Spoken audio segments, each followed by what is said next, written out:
Yes, we're going live. Let me try to invite my friend so that he can come in and we can start this.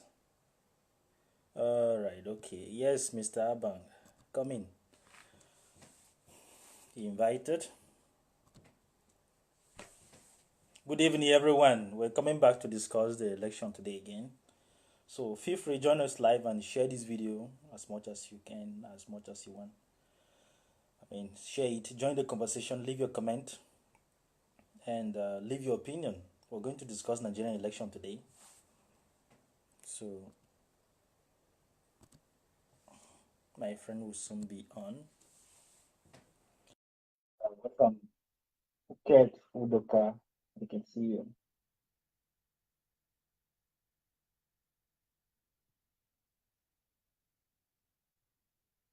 Welcome, everyone. Hello, Baba. Hey, bro, what's up? What's good? Finally, Nice to see you finally. here. Yeah, Oh, I'm on now.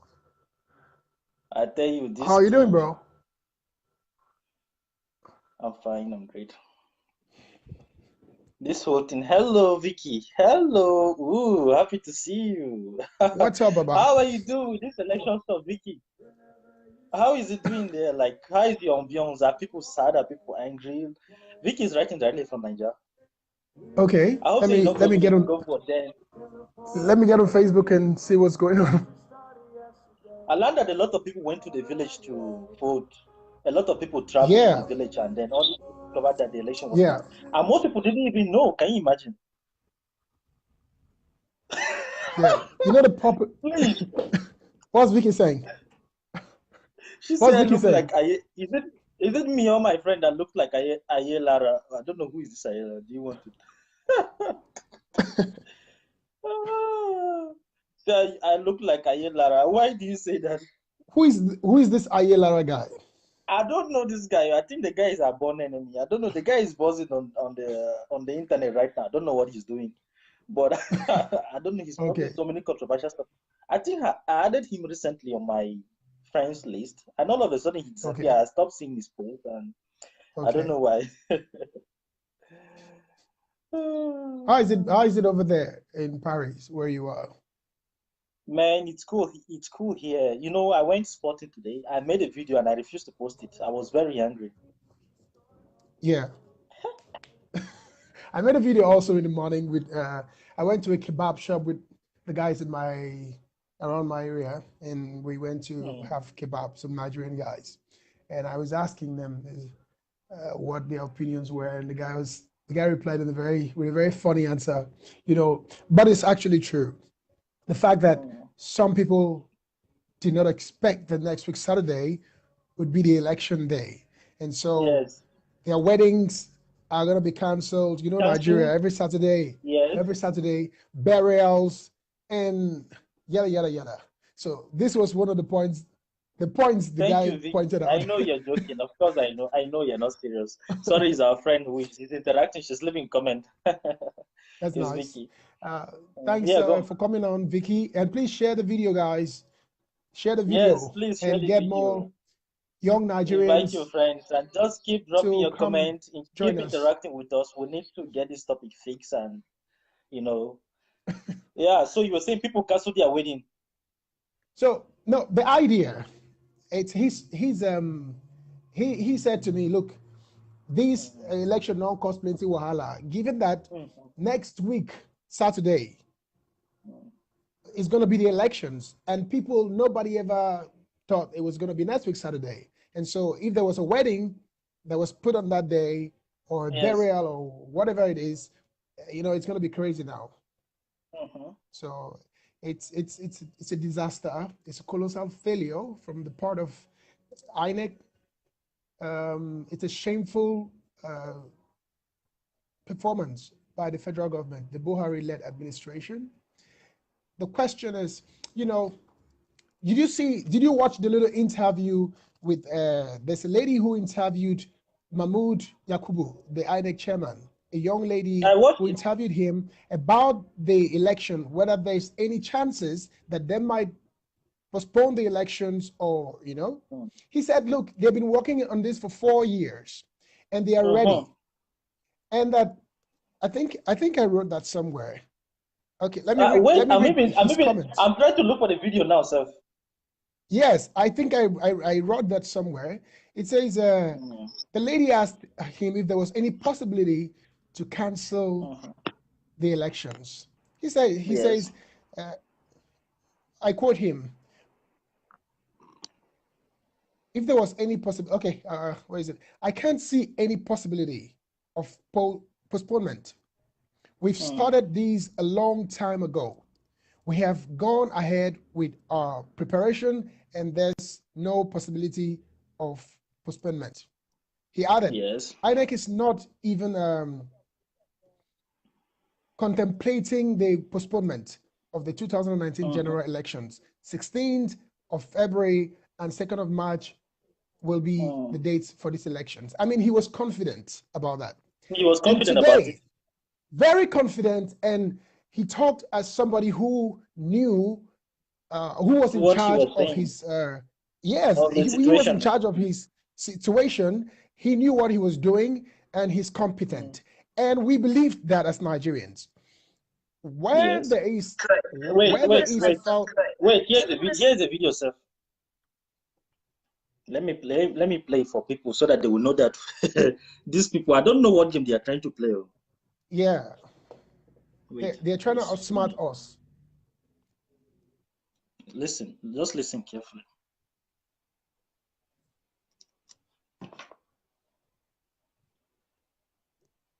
Let me play the video so that we'll hear what the man said.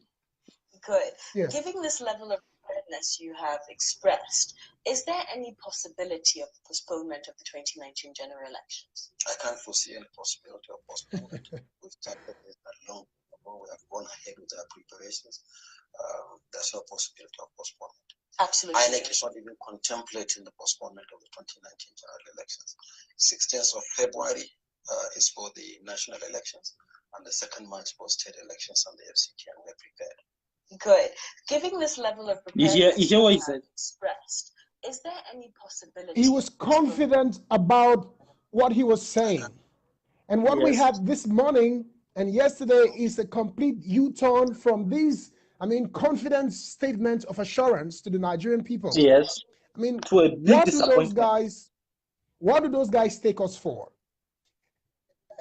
And also, I mean, with the situation on ground, I have no choice but to agree with Kingsley Moghalu, Donald Duke, and Atiku Abubakar that this is akin to, according to Atiku Abubakar, akin to the hand of Esau, but the voice of Jacob issue in the Bible, where the guy came to rob his elder brother of his blessings. His birthright, you know? Yeah. Yes, his birthright. So are you disappointed? I'm disappointed. I'm angry. I'm not just disappointed. I'm livid. Did you see the pictures of the youth corpers who were deployed to go to the different parts of the country to supervise this election? I feel their pain because in 2015, I was a polling officer in Oshun where they almost got us lynched. Seriously. Oshun was, I think, an APC state. And the people would not take any chances. I mean, they would, by hook or by crook, they would employ every method to ensure that, you know, they won the majority vote. And we had the issue of the materials arriving late.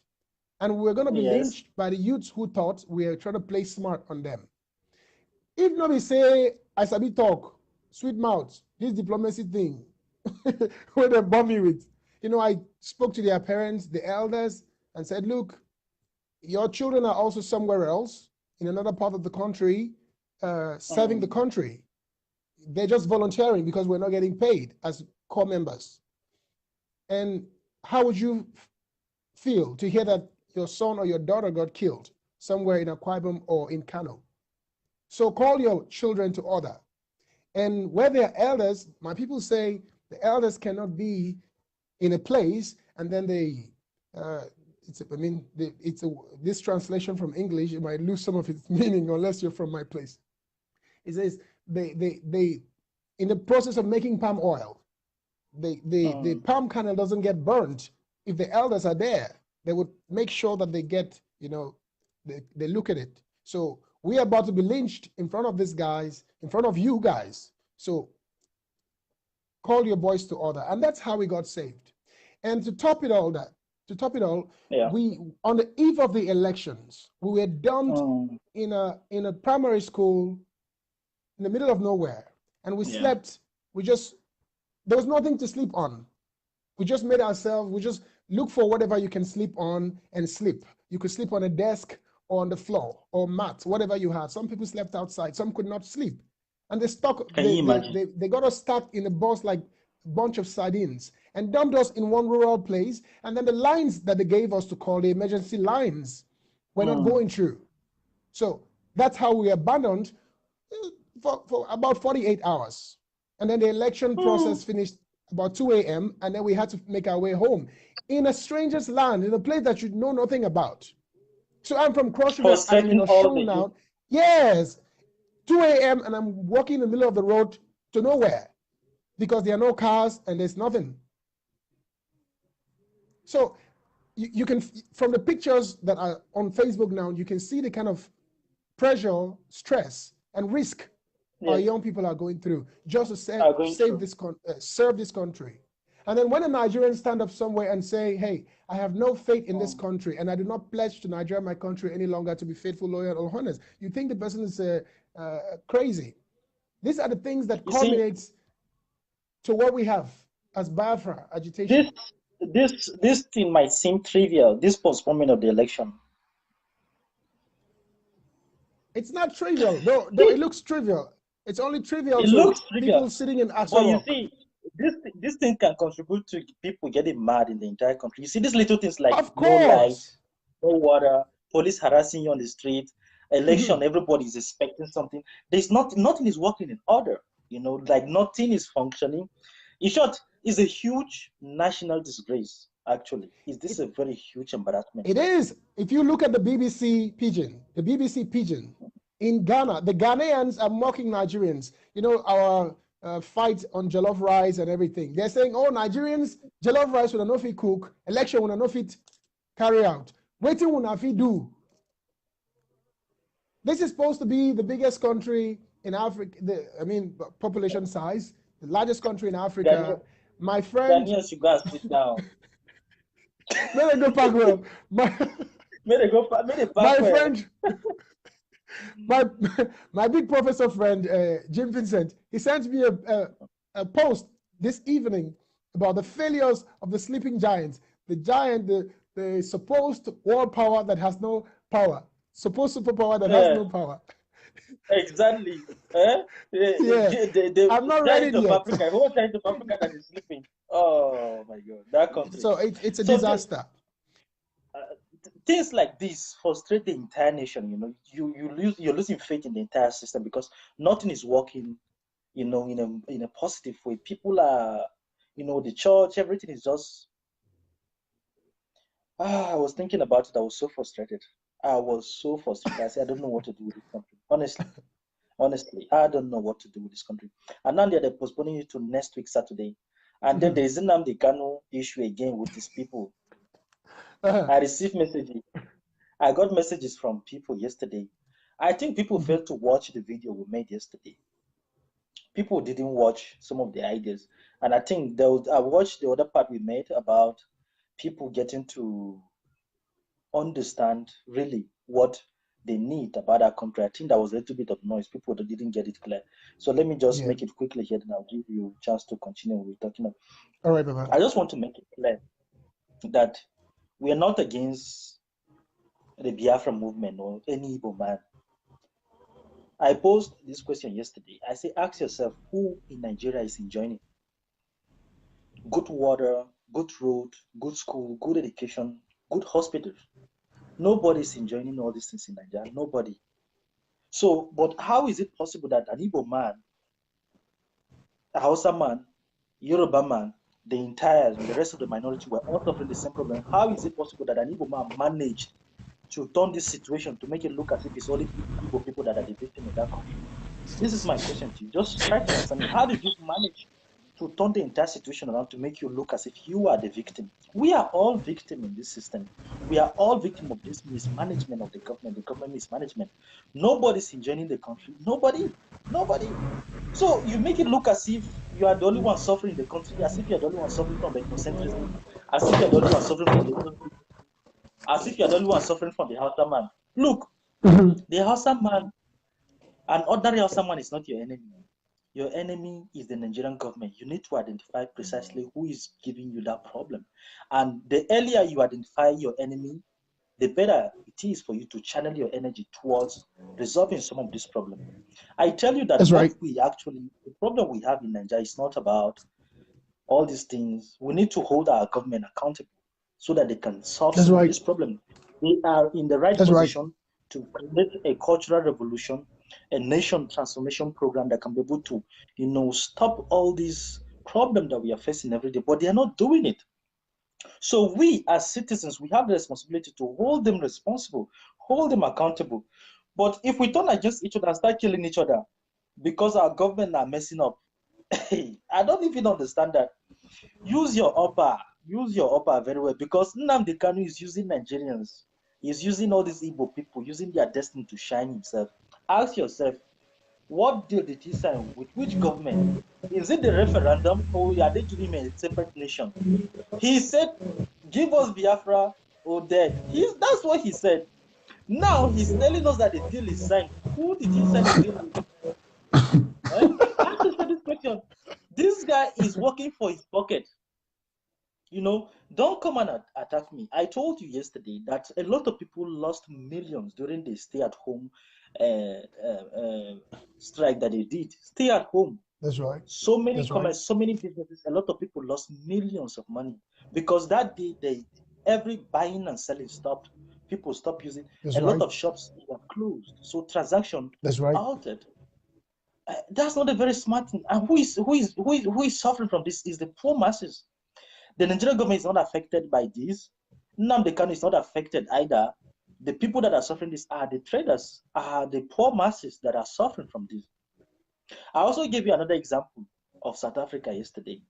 I said in South Africa right now, they have 54 million people. And the only people that are governing, the only people that are really, really holding the entire country by the balls like this are the little white minority. They own the land, they own almost every part of the economy, and they are controlling the entire country. You see? That's what makes the difference. So having an economic power is very important. So you need to dominate the economy, not just political power. Right now, you don't have any economic power. You don't have a political power. What do you have? What do you have? So to have an economic power is very easy to start. You can start now by building private industry, building private, take private industries and build individuals. Somebody like some motto, build industries like that, make huge amount of money. You will need to have like 100 billionaires that are Igbo in Nigeria. This should be your objective. This should be your concrete economic plan. Set up such an economic plan right now and start it and see what will happen. The moment these individuals are becoming buoyant and making their money in that country, we have people like Koshikaris and a lot of Igbo billionaires that are in the US everywhere, and they're making business and they are prospering. You need to encourage this kind of entrepreneurship. Igbo people are natural entrepreneurs. They're already making their business, they're making money already. So come up with an economic plan. Start with an economic plan the way it is in South Africa. How is it possible that little white minority can be able to occupy the economy, they can be able to control the economy? Let me come in there, Innocent. Yes. You have, your points are very valid. All of your points. And you and I share this outlook when it comes to this Nigeria Biafra issue. Yes. The South African case and the Igbo secession, they are two unique issues. That's true. The South African case is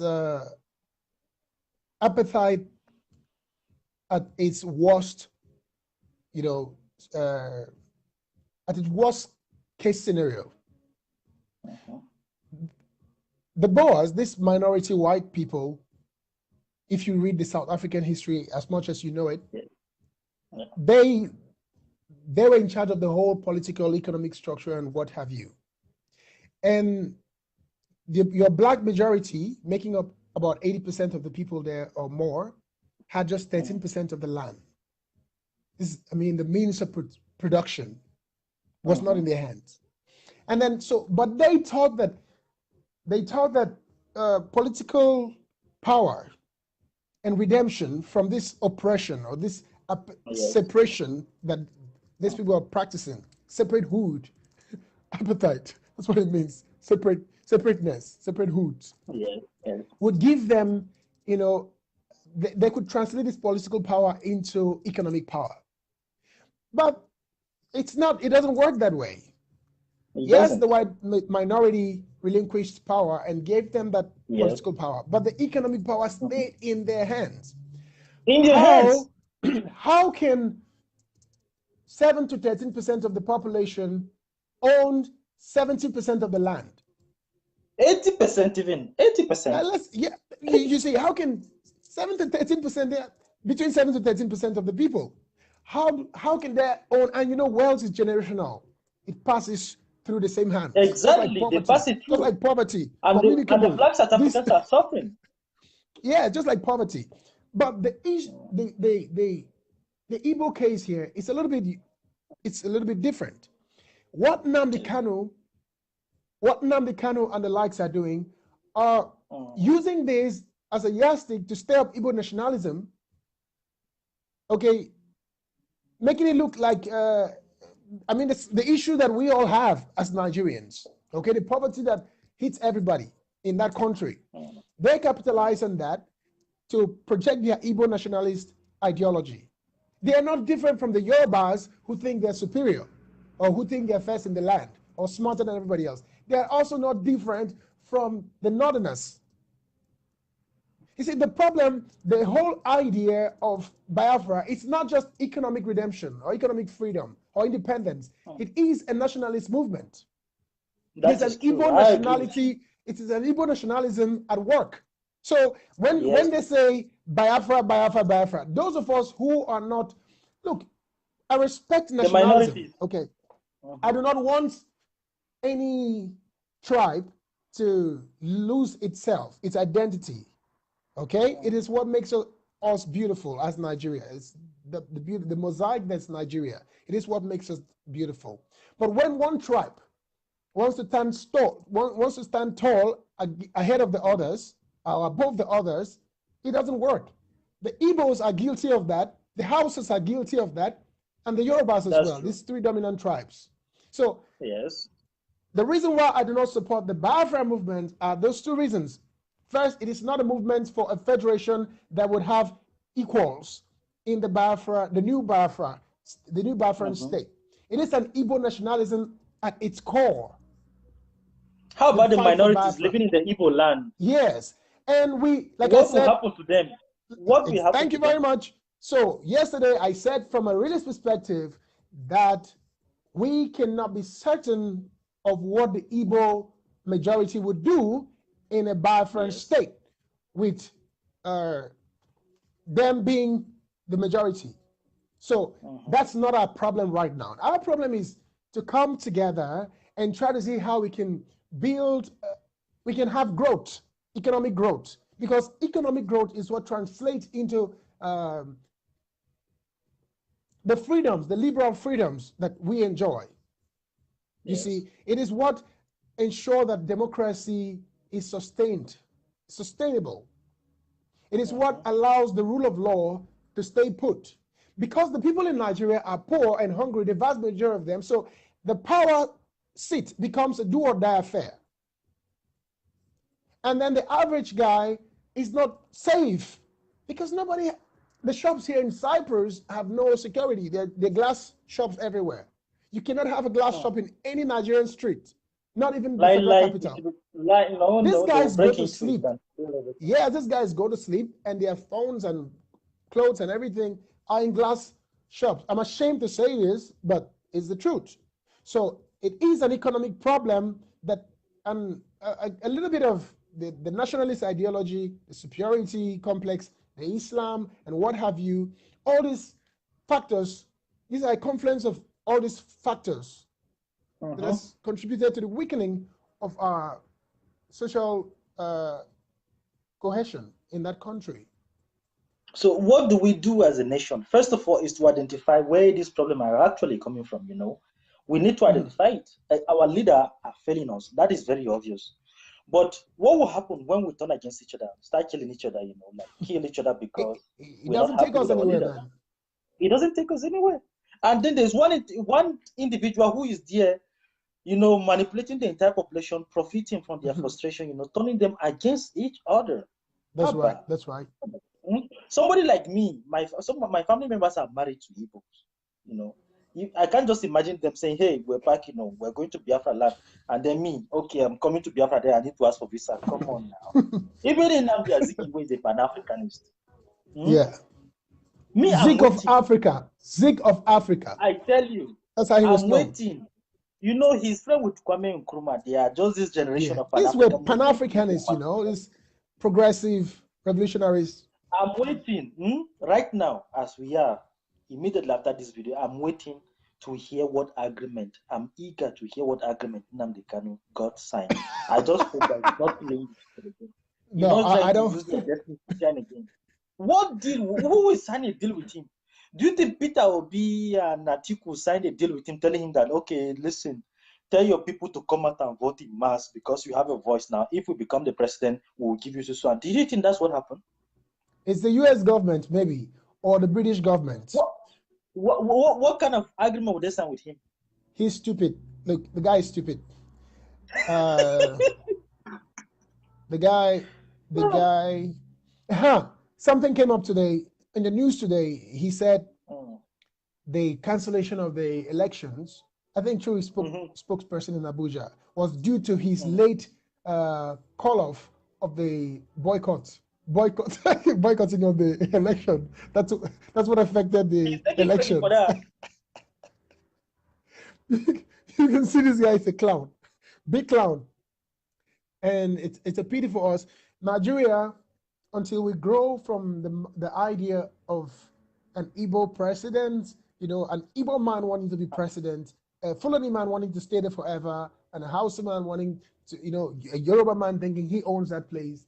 Until we get out of that kind of ideology and begin to look for a Nigerian president, an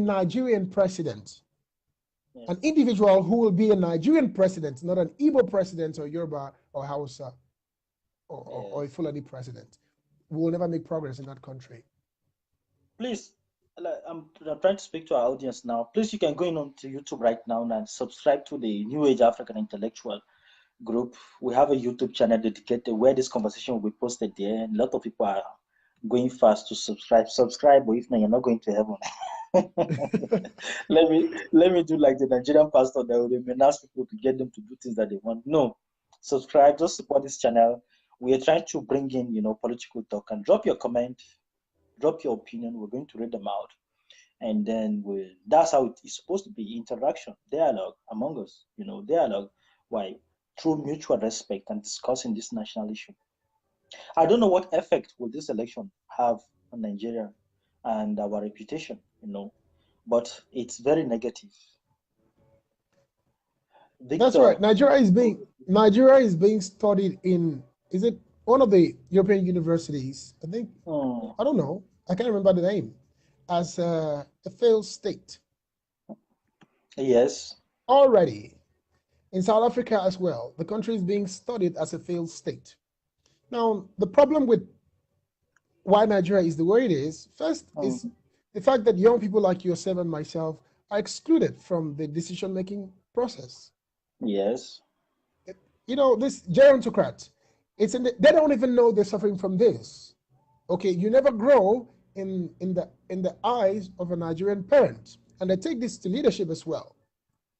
They do not respect the energy and dynamism of the young people.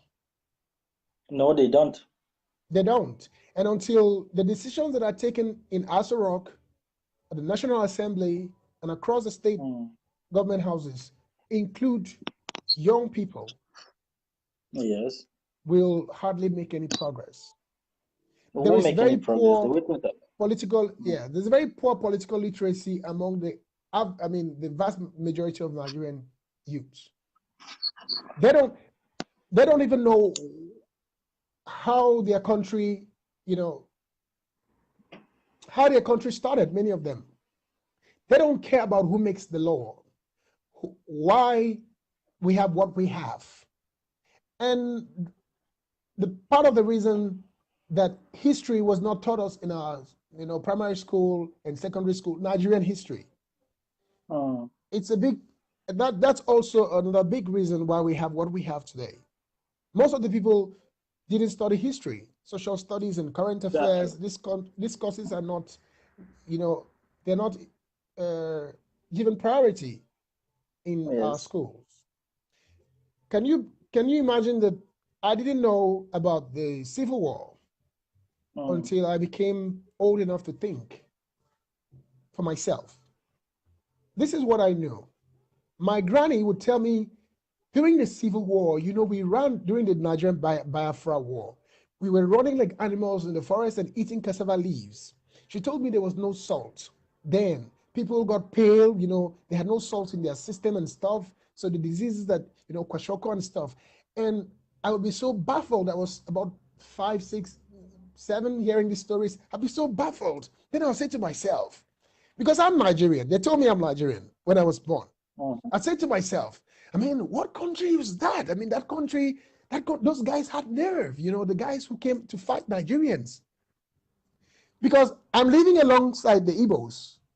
My aunties, most of them are Igbos because they are married there and they were born there. My mother was born in Enugu. My grandmother my maternal and paternal grandparents live in Onitsha. So we were all one as far as I know. Hausa, Yoruba. Yes. And then I heard that this country called Biafra was at war with Nigeria. In my baby mind, I could not understand it. They also played for us the cassette of the Civil War. Nigerian Biafra, I'm like, who are these people? They got nerve coming to challenge us. So they never told me, not even in school, in nursery school, that it was just a secession. Okay?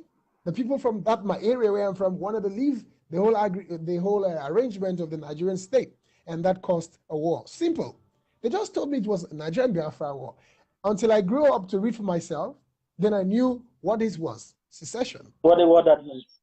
Yes, and so many of them screaming Biafra, Biafra, Biafra. Many of them want to secede, but they don't know what happened in the days past. They're bound to make the same mistakes again, and it gives lives to the saying, we learn from history that we do not learn from history. Exactly. So Victor, this saying something quite pathetic that you two are displaying ignorance of what you know not. Do you ask yourself the amalgamation of Nigeria? Did the tribe ever discuss the coming together to form Nigeria? There was a country called USSR, but later disintegrated. Nigeria was a contraption for economic purpose of the buyer. Go and search your history. That's Victor, not what we're talking about. Victor, you're out of point. Is he Igbo? Let's make sure that he's not a pro-Biafran guy. Is he biased?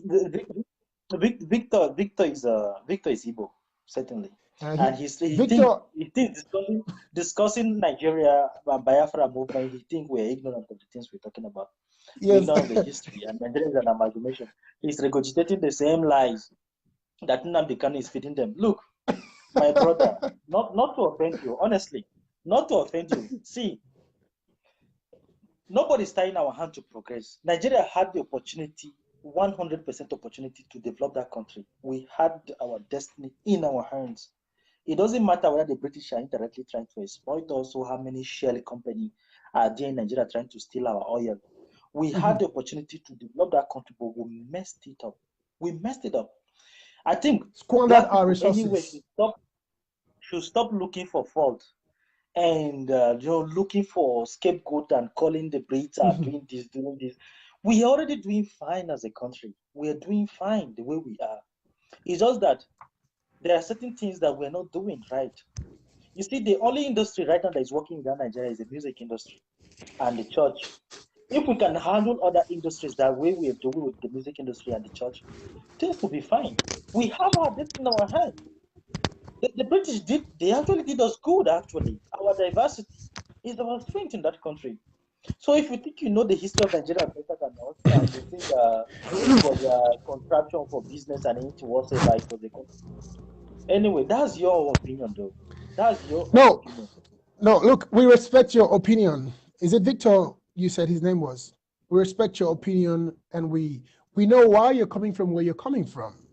There is nothing wrong with holding that ideology and knowing about, I mean, the amalgamation and the Royal Niger Company and all that, yada, yada, yada. This is a good thing, okay?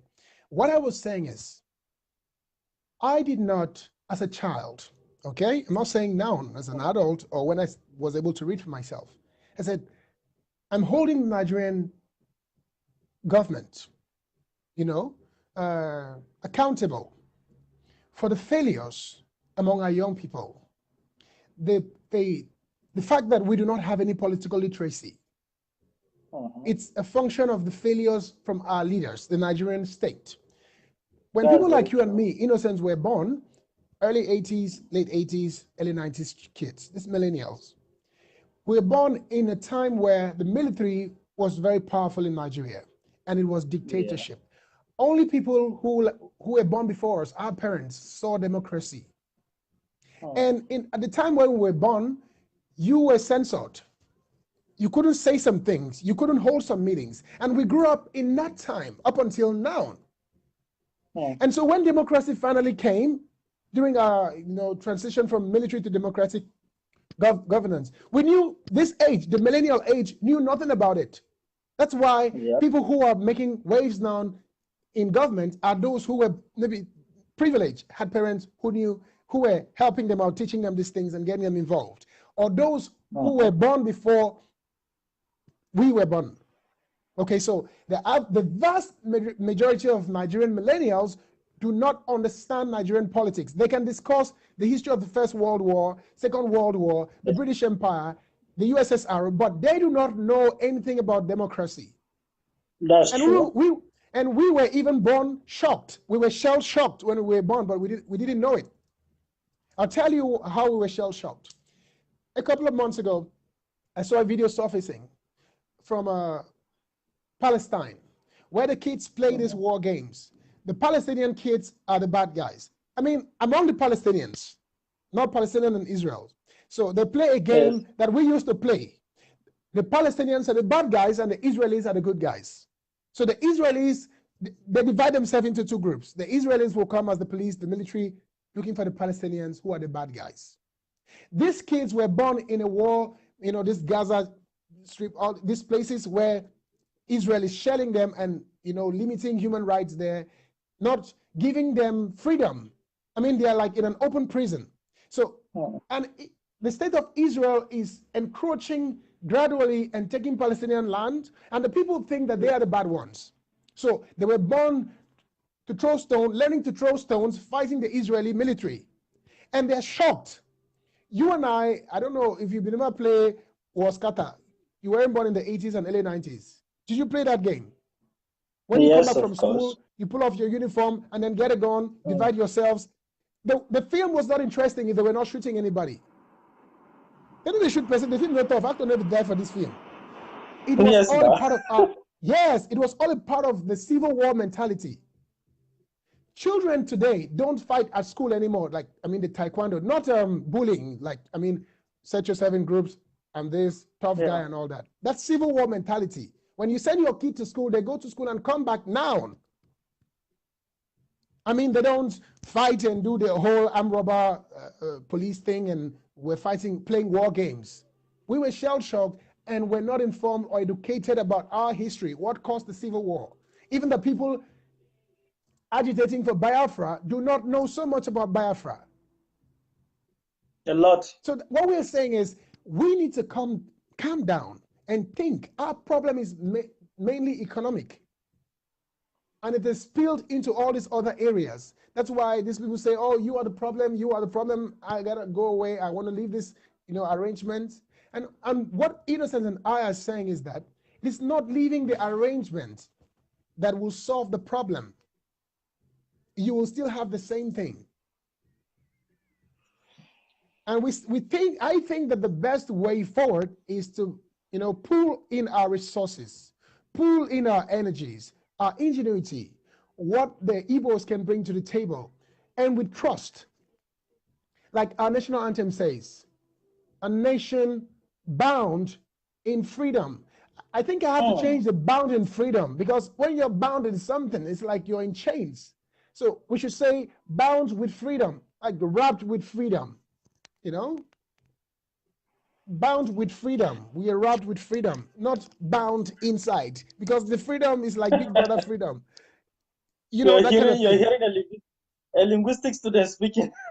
Yeah, that's the way I look at it. So a country that's wrapped, with a ribbon of freedom and unity and love and trust for ourselves. And nobody will do that for us. My generation, your generation, this generation, we have to start, speaking peacefully. Our generation, you are schooling in France. You schooled there, I'm schooling somewhere, and we have this education. We're not extremists, we're not fundamentalists. Our minds are more liberal now. We can come to the table as business people, not like animals running, looking for who to slaughter back home. So it's in our hands. That's just my point, Innocent. That's just what I'm trying to say. I don't know what you think. So what do you think will happen Saturday? Innocent, we're still going to have drama on Saturday. A lot of drama. Will there be fights? The APC will try to rig, and the PDP will try to rig as well. They are the same people, remember. The APC and PDP are the same people, They're the same people now. They just went part ways and changed. These other guys changed their name to APC. They know the same techniques they've been using. Tactics to rig. You have people who are very rich here. You have people who are very rich the other way. So they're going to try to outsmart each other. At the end of the day, from what I said yesterday, from what I'm saying, I project that Atiku will win, but it won't be that smooth. If he wins, Buhari will have said that nobody can unseat him. You hear what Showore said? So, what did he say? The Showore said the whole country will be shocked with the result. The whole country will be what? Will be what? He said the whole country will be in shock with the result of the election. That he will win? That he will win, that's what he said. Showore is delusional. Very delusional. Showore is not known beyond the West. The western part of my family members, my friends in Calabar do not know Showore. He's not that popular. He's just popular in Lagos Airport and some other places where he has gone to give speeches. Lagos Airport. Showore is not known. Only few Yoruba guys know Showore. He's not going nowhere. He's not going to fly. And the same goes for Fela Duruteye. I don't hate these guys. I think that they are the future. But no, they are smart. Say what? No, they are smart actually. Yeah. Any one of those guys who do a better job 100 times than what Buhari is doing now. Okay, but what we are saying is that they are not known, and the average Nigerian is pursuing the money bags. Yep. So Atiku will take it. What do you think, bro? Somebody called Samson Kanayo. He says somebody calling win on Facebook. Say what it. I know here. Showore has been online continuously. I think when he's like that, I think he has a lot of data to spend. Constantly online. Showore has a GoFundMe account. About 2 months ago. Yes, about 2 months ago when I checked, he had about $60,000 US dollars there or more. He had a lot of money there, plenty of money. So that's funding his flight tickets, his data, and everything. but he's not going nowhere. And even Mr. Kingsley. What kind of confidence does he have to think he will win? Look, you're getting it wrong, Innocent. He has a good heart. Let's suppose he With good believes that intention. Nigeria can work. Yes, a good intention. And in his own right, he's a leader. And a leader must always look like a leader. All of them who are following American politics and trying to be, world politics and listen to world leader talk, you have to sound like you have no second thought, like you've burnt the bridge and you have seen the you've seen the glory. Like Moses, you've been to the promised land, you've seen it from the hill. So that's how they all sound. This rhetoric is gotten from US politics. It's not working. Kingsley Moghalu tonight, this evening, he said, when I become president of America, he's president of Nigeria. He's always saying that when I become president, when I become president, when I become president. I love Kingsley Moghalu. You and I love Kingsley. He was our man. Of He's course, our he's man smart. still. He's smart. I acknowledge that he's smart. But you know that he's not going anywhere. It's just rhetoric. No. Just blah, blah, blah. Not because he's clowning about, he's a great man, and I love and respect him, but the Nigerian masses will not vote for these progressives, these people. I wish Nnamdi Kanu to be the EFCC chairman. Nnamdi Kanu. No. Did I say Nnamdi Kanu? Or did I wanted to say Showore. Showore. That would have been the best position for him. Of course. But not presidency. Showore. Not presidency. Showore has a lot of work to do. Okay, Showore has the energy. Okay, he has the zeal. He wants to get things done now. But he doesn't have the blueprint. Nigerians doesn't never have the look patience. Nigerians never look at the blueprint. That's where we have always failed. Atiku is a smart man. He knows how politics is played. He's fulfilling all righteousness. He's bringing you a plan. It's like Kingsley Moghalu brought a plan. There's another smart guy, one of the party, NPP or something. I can't remember his party. He's a Yoruba guy. I can't remember his name. He debated the last with Donald Duke and Showore. He's an economist. Please don't mention Fela Durutoye. Not Fela. No, not Fela. He was one of the five. Not Fela. Fela is not it. I've forgotten his name too, but he's smart. Yeah, smart. He's very smart. Showore doesn't have that kind of smartness. He just has gra-gra. You know gra-gra, ba? So plenty energy will not solve anything. Yeah, so it's not a good. The leader is not being a good leader. Is not just good intentions. Buhari ran and good intentions and credibility, but we see what the fiasco that we have now. I mean, I knew it in 2015. I was asking myself, if me, a child, compared to this Buhari and Atiku and all these people, if me, a child, can see that this guy is a flop, why can the whole of the Nigerian people not see that this guy is a flop and we're making a mistake? So that's where we are. Our viewers, please go ahead and subscribe to our YouTube channel, New Age African Intellectual. You can check the comment section. I just posted a video there that is going on live right now. Yeah, and leave your comments here as well. Leave your comments here as well. Innocent, what is your position on these elections? What do you think? An Atiku presidency, what do you see with an Atiku presidency? Let's assume that Atiku wins. What do you see in an Atiku presidency? Like I said in the yesterday program that we did, there are two groups in this presidential election, two groups of people. Atiku fall among one of the group, people who have the goodwill. They have the will to come into politics to effect changes, but they don't have viable ideas that they can put. Atiku? No, wait first. I'm saying Atiku fall in one of the groups. I'm speaking French to you.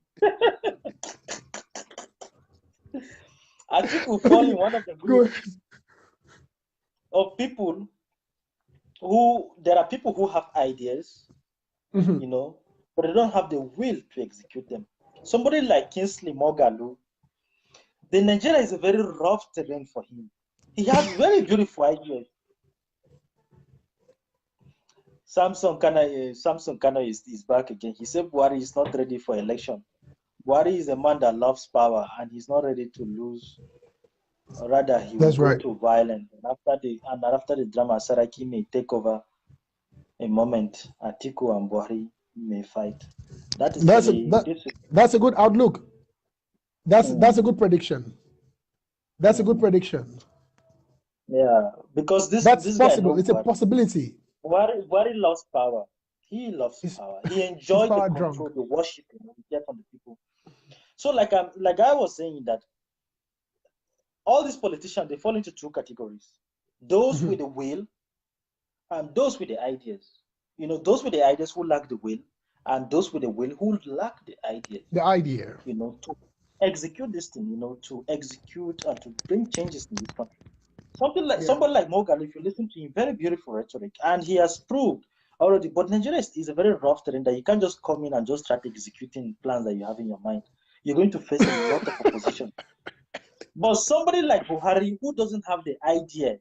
whatsoever in his head, can be able to Mhm. execute. He has the power to change Nigeria because he will a lot of influence, both with the military and if you And the want to get this done, religious sect.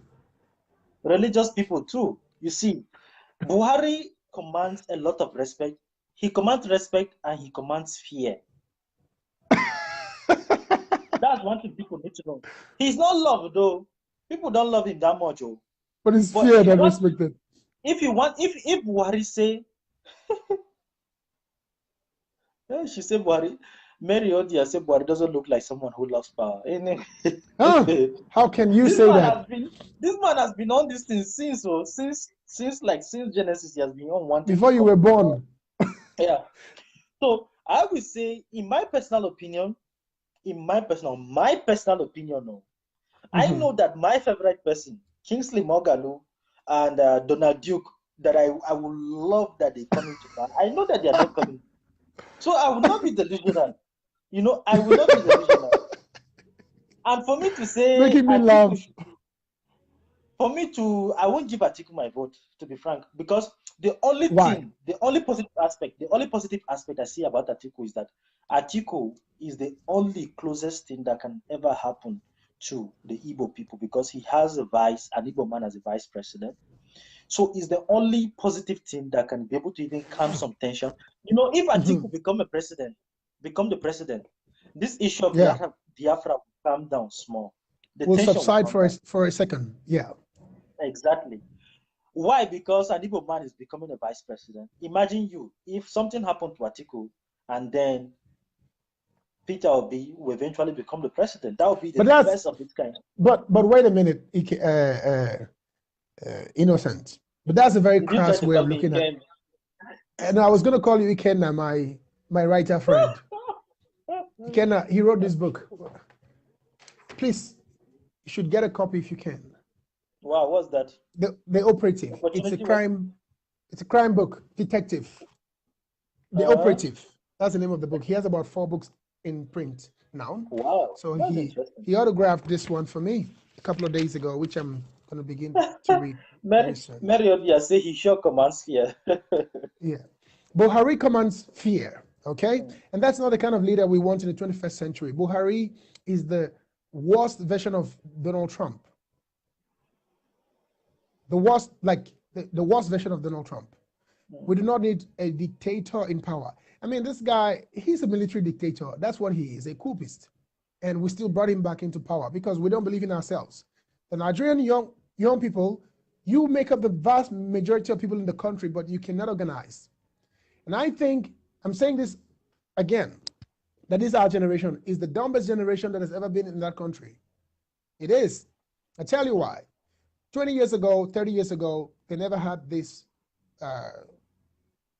devices we have now. Freedom of information. Look at you and I. This is free. This call is almost free. I mean, Yes. Margaret Epo, this lady organized they organized the About Women's Riot. They did a lot of things. They didn't have this, they were not privy to this kind of things. But Nigerian people Young people in Nigeria cannot organize. I mean, they cannot even hold a block meeting in their streets.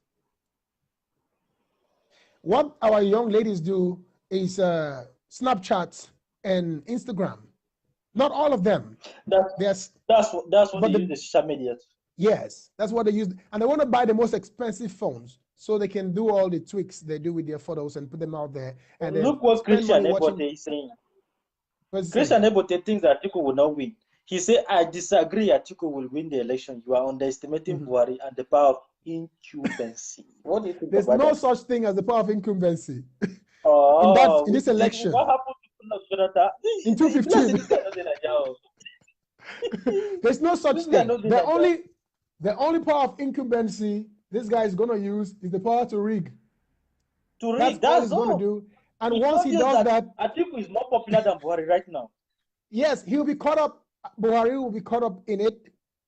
Okay, he will be caught up in it because the world, the eyes of the world, are looking at the Nigerian election, coming up elections on the next Saturday. And you see, this is very interesting because you have somebody who has been VP before, who's from the north as well, who command a lot of political clout, who has the wherewithal to fight this thing, whether it's rigged or not, from Gog to Magog. He will fight it from Gog to Magog. So, and we've seen the videos in the campaign. We've been following the campaign trail. Buhari's campaign is flat out. People boo them. People throw things at even the APC people. You know how happy I felt? Yeah. I have a very confused feeling about Buhari. I want him to stay. As for now, he's the only option I have. I don't know, but I see Atiku as the closest thing that will happen, the closest best thing that will happen for the Igbos in the country, which is very good. It will calm down this Biafra tension. At the same time, I also want Buhari to stay. Do you know why? Let me just give you a few reasons. I don't know. Did you check out Emmanuel Ibekachuku?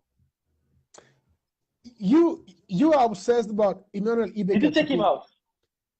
You're obsessed about him. You sent me a video of Emmanuel Ibekachuku. I do not deny his achievement. Wait, sir, I do not deny his achievement. And when you brought him up yesterday, I said to you, look, Jonathan was not the most competent man to run the Nigerian Federation. But of course, he had some geniuses in his administration. His Minister for Finance, Okonjo-Iweala, was fantastic. Same as the deputy governor of Central Bank, who's Kingsley Moghalu now. He's a genius. You also had Sanusi Lamido. These guys were all great guys. So I'm not blown away that he has Ibekachuku in his cabinet. I'm not surprised when I see a Nigerian who can do things, exceptionally well. It's normal. With the support of the president. Not with the support of the president. It's normal. Why do we look? We have fallen so low that once we see a nice tarred road in our street with this government is doing so well. Can you see the road in my street? These are things that should be there. Okay, so I don't care about that. This is what we put them in power for. So I respect Ibekachuku as a person, as an individual. What I told you yesterday was the big picture. In the final analysis, are we better today than we were 4 years ago? Can the Nigerian be sure of where the next meal is coming from or whether they're going to get a job or not? We've lost thousands of investments. Foreign direct investment I think it was even better during Abacha's time. People have taken out their money. You want me to give you one example? You want me to give you one example of the 5 billion that Total invested in Nigeria? Total invested. Where is the? We have to feel the effect. Okay? Wait. They invested with Ladol. Let me tell you, for the first time in the history of Nigeria, we are having a company that can be able to welcome the biggest ship of import and export in Nigeria. The first time in Africa, we're having a port, and we can be able to couple and decouple, all these heavy duty materials for the first time. Usually, wait, Innocent, why are you still crying? Why are you crying foul play? Why do you want Buhari to go if things are going so great? Fair. Let me bring you, because this particular lady, Ami Jadisimi, who is in charge of this Ladol company, people can check them out. She's employing hundreds of people. My friend just left now back to Nigeria to get employed there, to work there. And she's employing a lot of people. She's making a huge change, and she has the support of the Buhari government. You see, before the industry was being monopolized, people who control the oil stuff are monopolizing everything. They don't even allow you to go in to do any investment.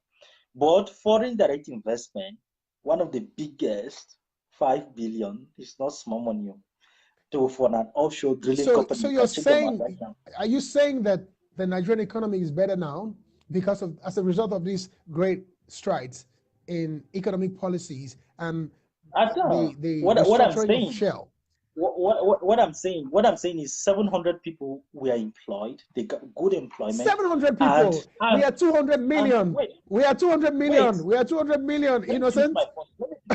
Let me finish my point. This lady is building something. She's building a system, a storage system. Yeah. Something we don't have. Something that no any African country has currently right now, where you can package food. She's encouraging local entrepreneurs to package, local packaging. It's a place where you come and package your food ready for exportation and importation. And then we have cold and dry storage system that she built, a huge, massive underground project that have been set up. So this is a very big achievement that we need to celebrate. We shouldn't be completely pessimistic about the system. Innocent. Yes. Would you die that achievement would you die today that we might have that kind of achievement again? Something like this, like a new one, something along these lines. Would you die? Okay, would you be slain? To answer your question, would you be slain for this to happen? To answer your question, let me give you another example of Dangote refinery that is being built right now. That refinery will give us 12,000 megawatts of electricity. We currently have only 4,000 megawatts. Is Dangote being funded by the federal government of Nigeria? Certainly not, but he has the support of the government. That's not look. Dangote has support in other parts of Africa. Okay, Innocent. There's something you're not getting. We are not saying that. We're not saying that.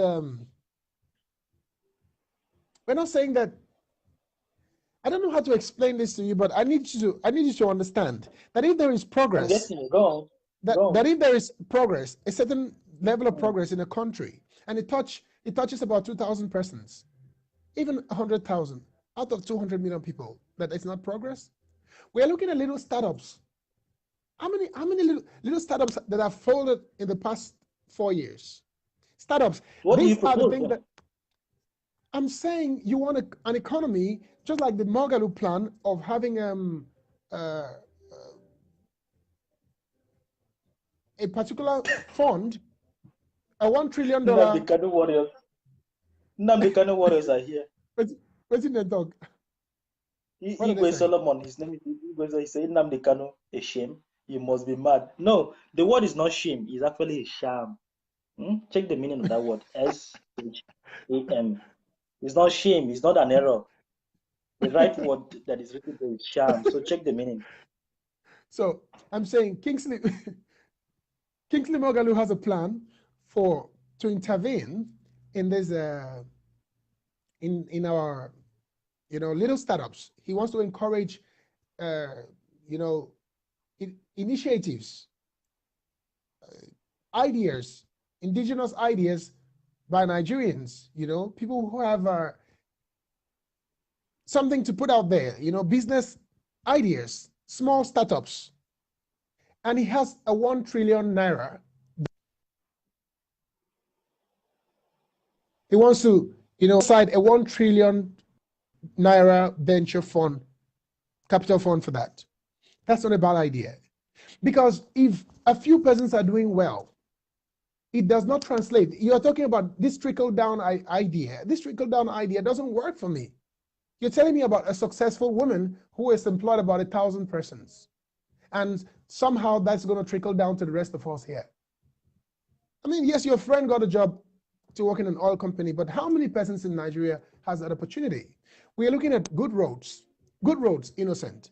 Where I'm from, we are good with cocoa, we have timber, we have bananas, a lot of things. And those goods get spoiled in the forest because there are no roads. You can also open a seaport in Ibno, in Akwa Ibom, because the Atlantic Ocean is there as well, or in Bakassi, in Cross River, which Ayade, my governor, is trying to build, and decongest Lagos, where the containers are packed for hundreds of days, and Lagos is congested, and you have people running to Lagos from all parts of the country, and this small piece of land is almost about to sink because of the millions of people on it. A small state having about 25 million people. Because everybody thinks that the wealth is in Lagos, the opportunity is in Lagos. Why don't you open the shore, a port, one port in the east, to decongest that place, and then put an international airport there, where, you know, I went to South Africa 2 years ago, and then the flight, I went to Lagos from Calabar to fly to South Africa, and then when I came back from South Africa, I flew past Calabar to Lagos, back, and then flew from there back to Calabar. What is all that rubbish? You know, Calabar to South Africa is closer from than Lagos to South Africa. And I have to pass Calabar. I can see from the map on the screen on the back of the chair that I'm above Calabar now, and I'm going to Lagos, then come back, only to come back. Because some people think that if you open the shores in Calabar, you're going to rob the Lagosians of something. We need more shores. We need more. And then they boast that Lagos, it's independent. It boasts of 300 to 400 billion naira. A country like Nigeria needs almost like 10 ports. Thank you very much. As much as we can have, where we have our, to make oceans. things faster, there is a Christian Ebote writing saying, "What is fair in this discussion when it's obvious you guys want Atiku to win?" Somebody's trying to say, and they want you what as yes, that is not fair. No, you don't understand, guys. We're not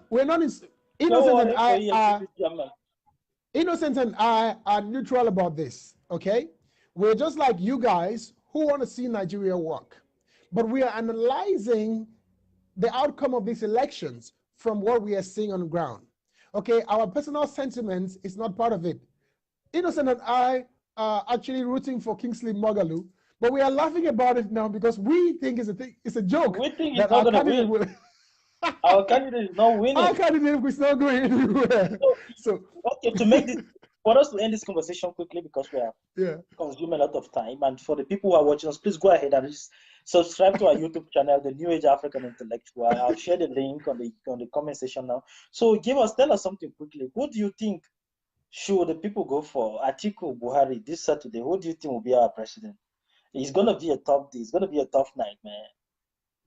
Tough day. Why we'll be waiting for the result? Are you asking me to tell you or audience? No, I'm asking you to tell us, what do you think precisely? Like, what should we do? What do you think? I just told you now that I had rather wish that Buhari remain than Atiku take over. At the same time, I want Buhari out. At the same time, I want him there, because of certain achievement he made. No. Because I know that my candidate is not winning. That's not the kind of politics I want us to play, Innocent. We Tell want me. to. You and I need to be looking at the big picture here. Okay, long-term thinking. What is the big picture? Atiku is the big picture. No. Say it. No. Say it's not that he gets stoned. Look, Atiku and Buhari. Well, we have this pessimism about Atiku. Big on now. What do you mean that? Are they calm down? Chill. I'm coming. We have this pessimism about Atiku because you and I know his track record. Okay, and then what we've been told also, Obasanjo saying some things in some videos and stuff, and his US scandal and all that. So, and then his age again. Okay? So, this is not the kind of people Nigerians want to see occupying the highest office in the land, especially when we look at the not too young to run bill, which was recently passed. Nigerians want to see people like Kingsley Moghalu, even younger, like Showore, Fela Durocheye, Donald Duke, and the other guy whose name we forgot because his party is not so popular. I apologize to you, sir, if you ever watch this video. We love and respect you. So the thing is, the reality on the ground is that we're not going to have any one of these people. And we're practical enough to not delude ourselves that it will happen for us. Because the vast majority of Nigerians, if you started with us from the beginning, we said do not have the political literacy or I'm waiting for the kind you of to hit a education bigger point. to think at that level. So what they're going to do from the evidence on ground, I'm saying it's not what I want that's going to happen. I'm talking to you as somebody with a background in politics. With evidence on ground, the battle, you don't even need preachers or prophet to see this. Atiku will win on that day. Now It's not going to be smooth. It's not going to be smooth because there are two elephants fighting here. Buhari has the power of incumbency on his part. So he might want to manipulate the results or, rig it who knows? in any way Who that knows? he can. Maybe this they will use this entire week to make the result ready already, even before the election. I posted something that some results have surfaced already. Some results surfaced yesterday. I posted that. So this is not our cry. Our cry is that let Buhari go. You want Buhari to stay because of Ibeka Chukwu and the woman whom you said was building something, and what not she was building, and employed 300 persons and 400 persons. I'm angry that we are 200 million people and the average Nigerian cannot afford 3 square meal. And you are talking about 100 persons being employed or 1,000 persons, whatever the number. If Buhari remains, I won't have any problem with that. If he goes, I will still not have any problem with that. My problem is that I just want Buhari to go, so that I will feel, wow, he feels as if he's powerful, to prove to him that he's nobody. Let him just leave, let him just leave. But if he remains there, it's still a good to do me, I'm disappointed tonight. And I'm going to go to bed sad tonight because of how you're ending this conversation. Why? I'm an idealist. I'm a progressive. We know that our candidates are not winning, so why is it sad? But the way you're talking, man, it doesn't appear to me that you sympathize with the people who have lost their lives even today. The Boko Haram what attack, is your choice? the incompetence. Your choice? Let us have a change. Whoever comes in, beside Buhari, anything but Buhari. Anything. Another goat. Let's have a black goat or a white goat this time around. Let's have a different kind of goat. Or give us a ram at least. We don't want Buhari again. There's hunger in the land, mass hunger.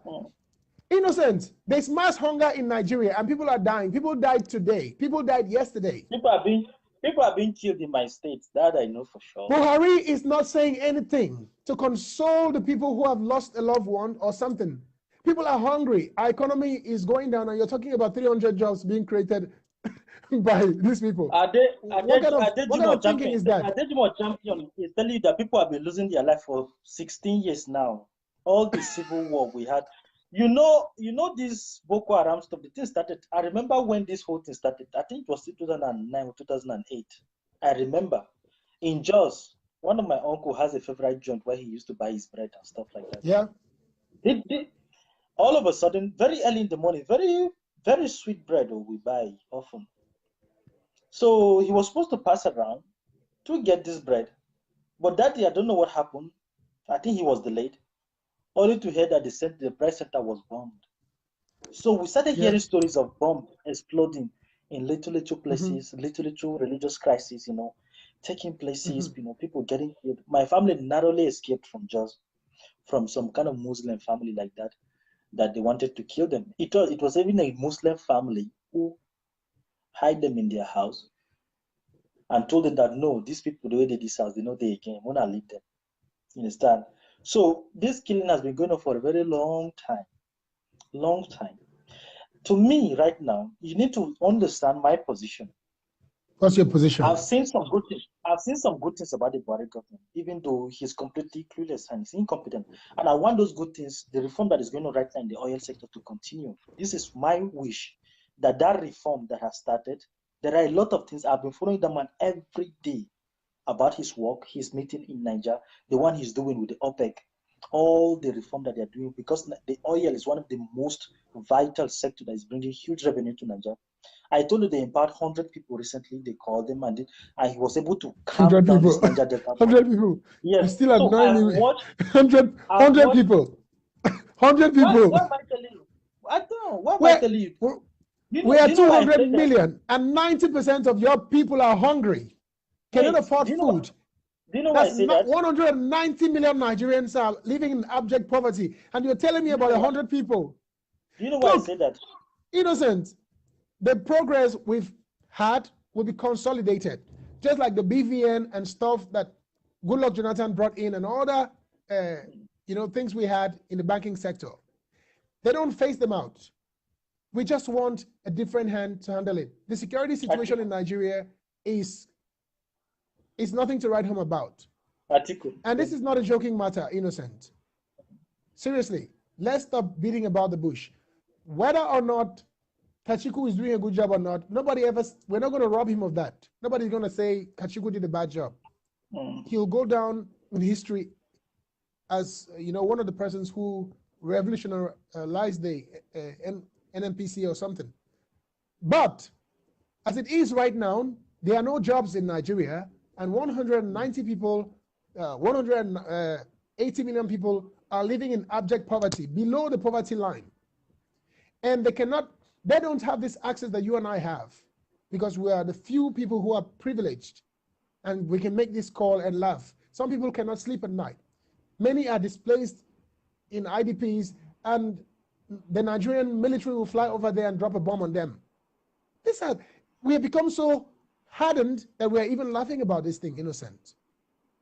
So Buhari is not the answer to Nigeria. And oil is also a cost, has been a cost to us, and I cannot be saying because of oil revenue and oil money, therefore let Buhari stay. Like any other country with a vast deposit of natural resources, they all have costs. It's a blessing and a cost. Many countries with this kind of mineral resource as we have suffer. And therefore, we want a leader who will move away from this oil thing. Let us leave it for some time and then focus on other things. Okay, it's not. I wish Atiku will execute the restructuring plan that he will. He will. If he does that, if at all you venture to do that, it will be one of the biggest achievements ever. He will have my support then. Let's give him the benefit of the doubt. There are a lot of issues. You and I think we have become too comfortable. That's why we're not. If you were in Maiduguri right now, which is your state? Niger State? What is your state, bro? Nasarawa State. Nasarawa State. If you were in Nasarawa right now, your tone and countenance will be different as you're making this video call with me. Because when you look around you and see the killings and the insecurity, and by now the lights would have gone off. Basic necessities, the bad state of our educational infrastructures. The educational system is nothing to write about. There's no medical facilities. I mean, our healthcare system there's nothing there. And you say we are making gains in the oil sector. Why does that not translate into growth? It's not translating into growth. There is no impact. Innocent. Adejumo Champion is saying, yes, I agree, the oil has been a cost. He's agreeing with you and a blessings. Then Christian Ibete is saying, it's a free market system. If you don't work, of course you'll be hungry. Then somebody's accusing Atiku. Say Atiku that sold 104 buildings in Ikoyi and pocketed the money. He sold the buildings for who? For the government or who? Innocent. The countries that are making wave now are not practicing the free market enterprise. They are not. We, Nigeria, modeled our economy and our government system according to the American system of government and economy. And many of the countries who are using America as the model and the Western economies are failing. The West is failing. The West is Yeah, failing already. and we are still following that failed system. China is moving forward. Why do you think we are going to school every day and learning or reading more and trying to get ourselves better and to keep up with the change? Young people like you and I. In conclusion, before we end this, we'll come back again. Talking about China, I would like us to come back to talk about China and Paul Kagame. Okay. Because I'm seeing almost similar system that is going on in China. It's what is exactly that is going on right now in Rwanda. That guy has succeeded in implementing exact copycat. Well, I'm talking about state capitalism. And I'm talking about a foundation where individuals will be groomed before they can be able to take government position.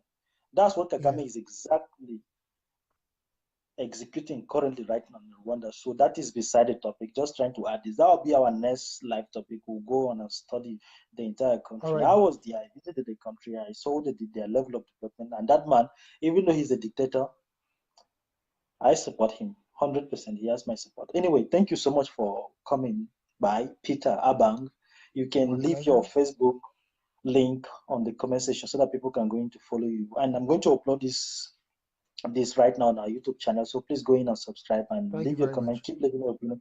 We'll read them, we'll reply you, and come back next time. So what do you want to say for the final word? What I want, my advice to you is to you, Innocent. You, my brother, you are a leader of young people.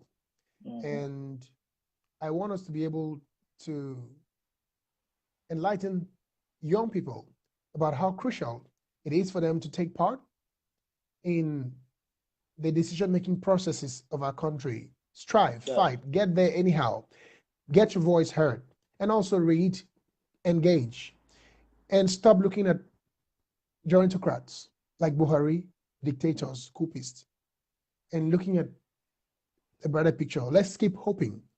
That's my advice. Keep hoping, keep dreaming. Don't tell me that, don't give me that your Buhari should stay again. I don't want to hear it. I'm angry. I understand. It's nice talking to you, bro. I understand.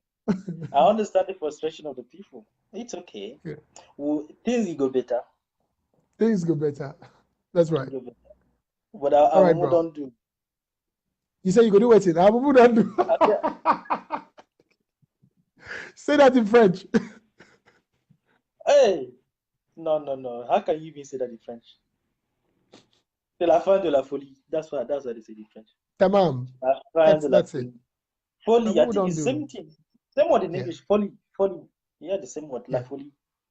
Yeah. So let's all you organize. Said that in what? What language? Turkish. In Tip. I didn't get that. What did you say? Yes, in Turkish. In Turkish. I can't even speak the language. This is how you say it. This is how you say it in Turkish. This is how you say it in Turkish. Listen, are you listening? Our mumu don't do.